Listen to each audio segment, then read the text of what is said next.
Military expert Mykhailo Zhyrokhov explained on Radio NV how Ukrainian forces shot down a Russian Su-34 aircraft in the Zaporizhzhya sector on September the 25th.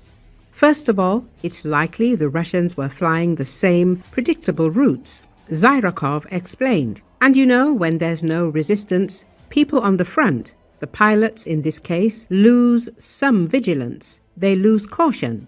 That's why an ambush by the Ukrainian military was only a matter of time.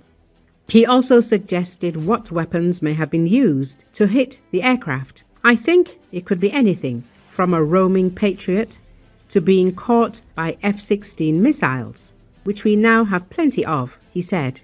The only question is coordination, because targeting with an F-16 requires an airborne early warning aircraft. I believe such a plane from Sweden has arrived in Ukraine.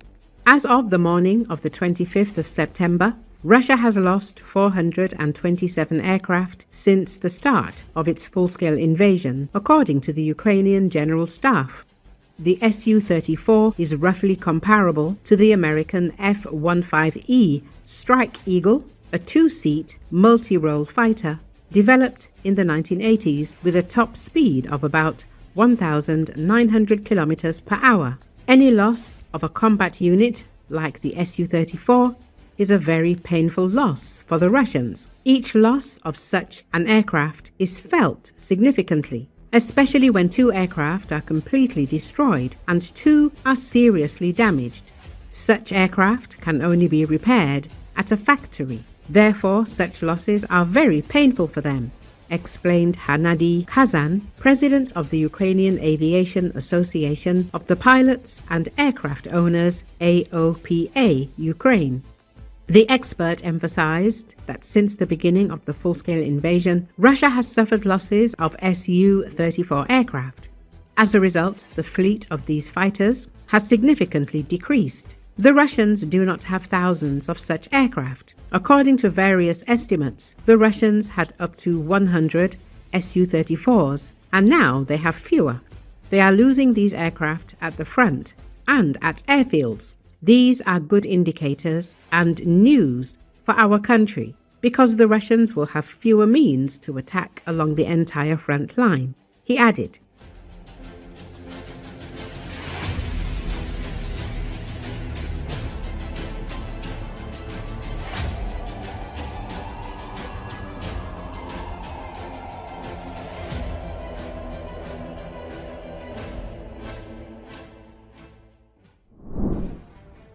Russian Armed Forces soldier Alexei Smirnov from Irkutsk recorded a message from the front that was a testament to his despair and disillusionment.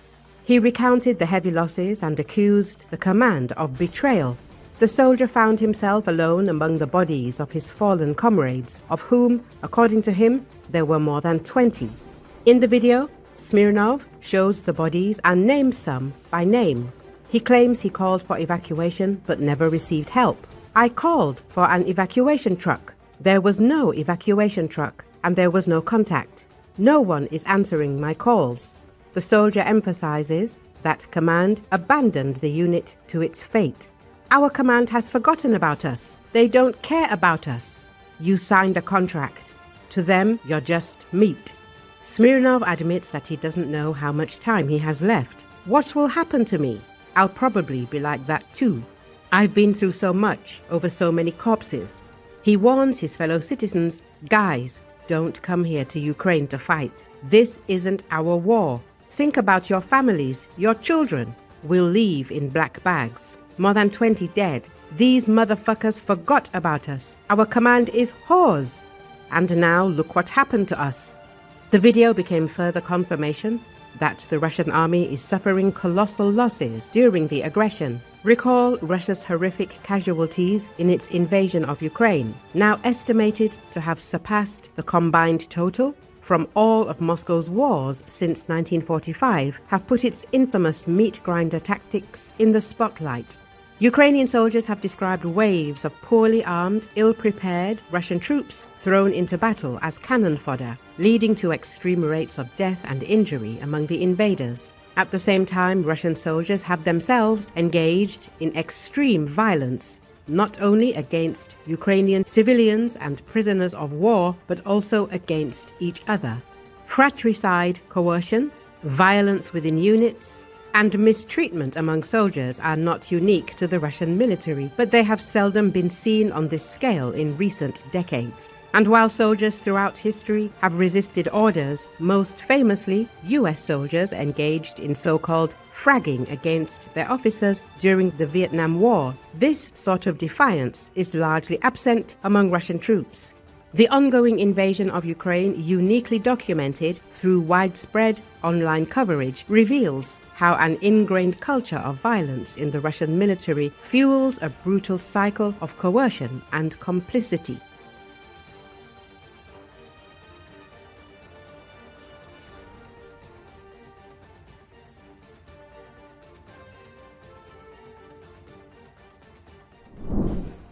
Ukrainian intelligence has once again gained full access to the computers and servers of the self-proclaimed authorities of the temporarily occupied Crimea, according to Ukrainian media sources.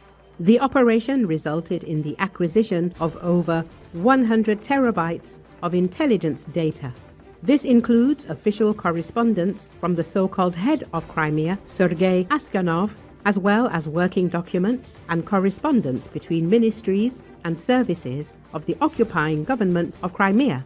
The data obtained includes a large number of documents on the illegal transfer of Ukrainian children from the temporarily occupied territories of the Donetsk, Luhansk, Kherson and Zaporizhzhya regions.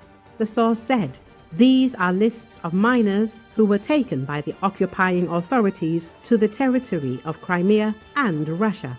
The documents contain personal data of children, information about their guardians, places of residence, and education. The information obtained has been forwarded to law enforcement agencies for investigation of war crimes. Ukrainian intelligence also obtained data related to the so-called SVO. These are lists of Russian military personnel with personal data and information about relatives, lists of prisoners and the deceased, and decisions on the payment of so-called funeral allowances. The materials also contain statements from SVO participants requesting land plots in Crimea. Some documents testify to numerous meetings of the occupying authorities and confirm the shortage of fuel and lubricants after strikes on Russian oil refineries. This is the second successful intrusion into the servers of the occupying authorities of Crimea in recent months, a source in the Defense Intelligence reported. After the previous operation, representatives of the FSB came to the Golita of Crimea, Aksyonov, and his subordinates to find the mole, but they did not succeed.